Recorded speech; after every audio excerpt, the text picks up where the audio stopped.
If you've watched part 1, let's bring everything together. So in this video, I'll show you how I cut and sew this bustier blouse to get that perfect snatched fit. So let's cut our fabric.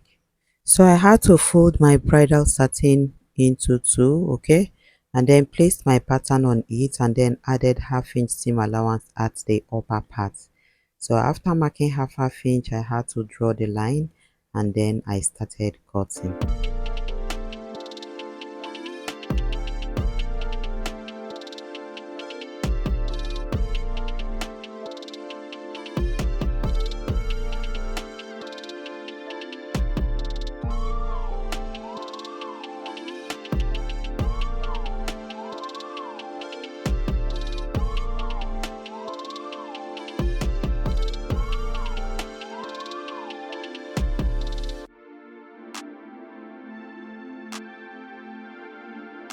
So after cutting the front panel, I had to fold the bridal satin again into two and then place the pattern on it and then cut exactly what I have.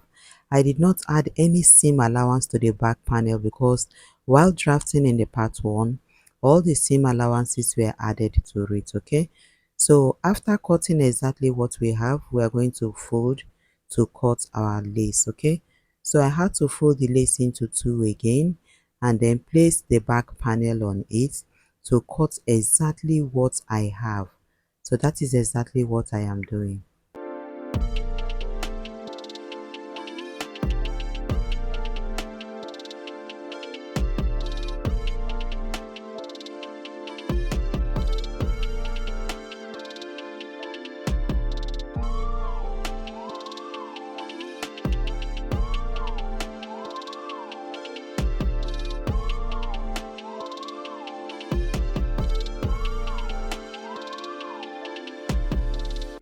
So after cutting our lace, the next thing we are going to do is to cut our linings for the panels for both the front and the back panel, okay?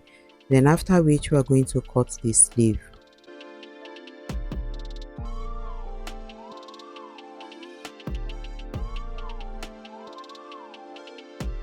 It is time for us to cut our sleeve, okay? So fold your lace fabric into two. Make sure the edges at the down part align, okay? Arrange the edges, let them align, and then fold again, which is into four. And then still make sure that the edges of that down part aligns just the way I am arranging it, okay? So after that, I'm going to use my tape to measure to check if the length is enough. So we are working with 23 inches length, so I'm going to mark 24 inches plus seam allowance, okay? So I'm going to draw a straight line. After drawing the straight line, I'm going to check what I have. If the distance of what I folded is enough, is 10 inches is enough. So I'm going to mark 5 inches at that point, and then I'm going to come down by 4 inches. Then from that point of 5 inches, I'm going to make a curve to sink it in, okay? So next, I am going to check if I have up to 12 inches, which is more than, so it is enough, okay? So next, I'm going to take from the length from that upper part to 0.8 so that I'll be able to impute the circumference. I'll mark 0.12 so that I'll be able to impute the circumference, and then I'm going to divide what I have at 0.8 and then add the allowance, okay? Do the same for the point of 12. So when you are taking measurement for your sleeve, at each point you take your sleeve length, take the circumference and then impute it at that point. So the down part is 10 inches. So 10 divided by 2 is giving me 5, and then I added 1.5 inches. Then I connected it to all the lines, and that's it, okay? So next it's time for us to cut the sleeve out. So after cutting the sleeve, you can decide to use a mesh as the lining for the sleeve. But if the lace is okay and is not poking one's body, you can decide to leave the lace using only the lace like that without adding mesh to it.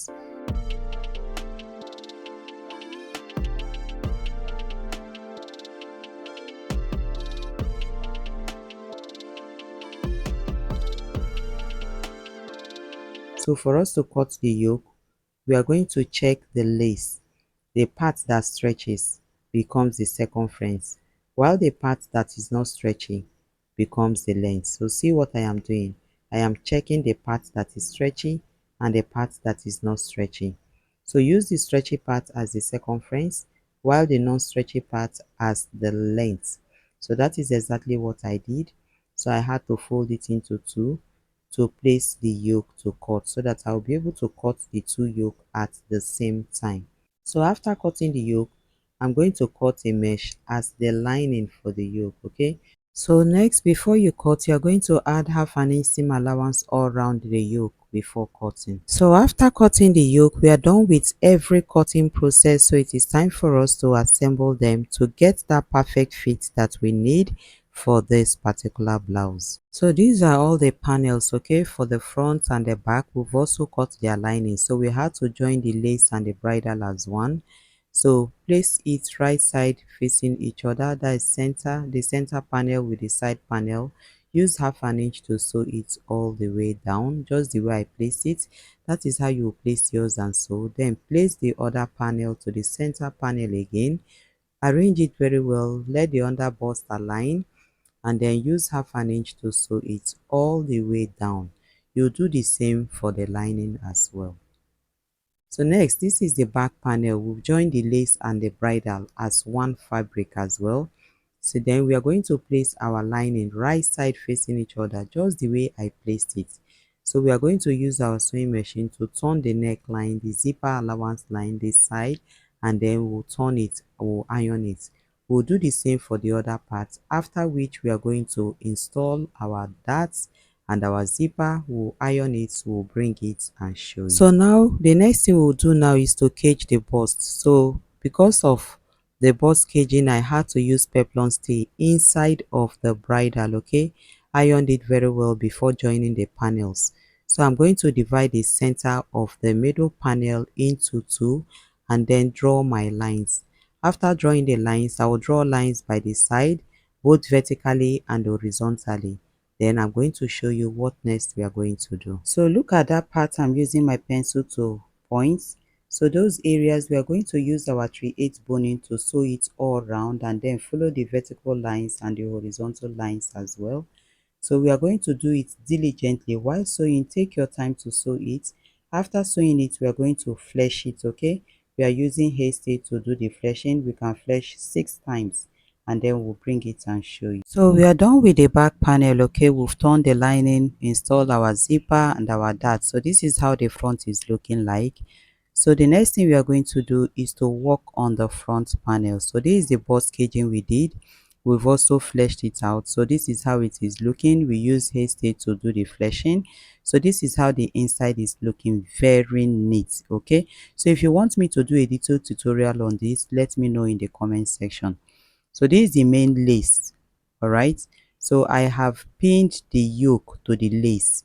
So I'm going to use my sewing machine to sew the yoke to the lace, and then the next thing we are going to do is to turn the yoke with the part that is the lining. So see what I'm doing. Place it right side facing each other, center to center. So we are going to follow the sweetheart neckline. So the yoke, place it inside, okay, so that it will not enter the coupling line. So we are going to use half an inch to sew it all the way down, and do the same for this other part as well. After which I am going to sew the sides and then I'm going to turn it. Then I will join the shoulder for the front and the back, fix the sleeve. I will bring it and show. So we are done joining the shoulder and the sleeve. So this is how the inside is looking. Everything is looking very neat. So the next thing we are going to do now is to finish the inside of that front part, okay? So see that part that is open. So what you are going to do is to fold in half an inch for the bridles, okay? Fold half an inch inwards and put the other part half an inch inwards. Then use your sewing machine to sew it all the way down. So after sewing, we are going to arrange it very well. This is how it is looking. So we are now going to take the bust circumference. So the bust circumference we are working with is 42.5 divided by 2 is giving us 21 and 1/4. So mark 21 1/4 and check what is left. We got 3 inches, so I divided 3 by 2 and we got 1.5. So I marked 1.5 on that part and 1.5 at this point, okay? So next we are going to take the underbust circumference, which is 34.5 divided by 2, which is giving me 17.25. I marked 17.25 and checked what was left. We have 2 inches left, so divide by 2 is giving us 1 inch. Okay, so that 1 inch, mark it at this point, and mark at this point, connect it to the bust circumference. Next, we are going to take the circumference for the hip, which is 45 by 2, which gives us 22.5. So mark 22.5 and then check what was left. We have 3 inches, but I had to divide by 2 and then marked 1 inch on both sides to have that flay effect. Okay, so after marking, we are going to go to the sleeve circumference at point 23. We have the circumference to be 10 inches. So I'm going to mark 10 inches, which is divided by 2, 5 inches. And then the upper arm, that part I placed the tape, we have it to be 15 inches, which is 7.5. So I marked 7.5. And then I'll measure from the shoulder to point 12. Okay. So when I mark that point 12, I'm going to impute the circumference of 13. So 13 divided by 2 is giving me 6.5. So I'll connect it to the bust circumference and then connect it to the sleeve width as well. After connecting, we are going to use our sewing machine to sew and do the same for the other parts.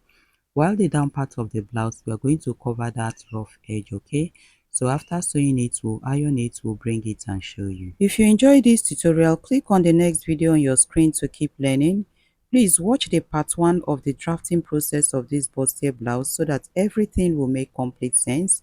Don't forget to subscribe. This is Lois Ada.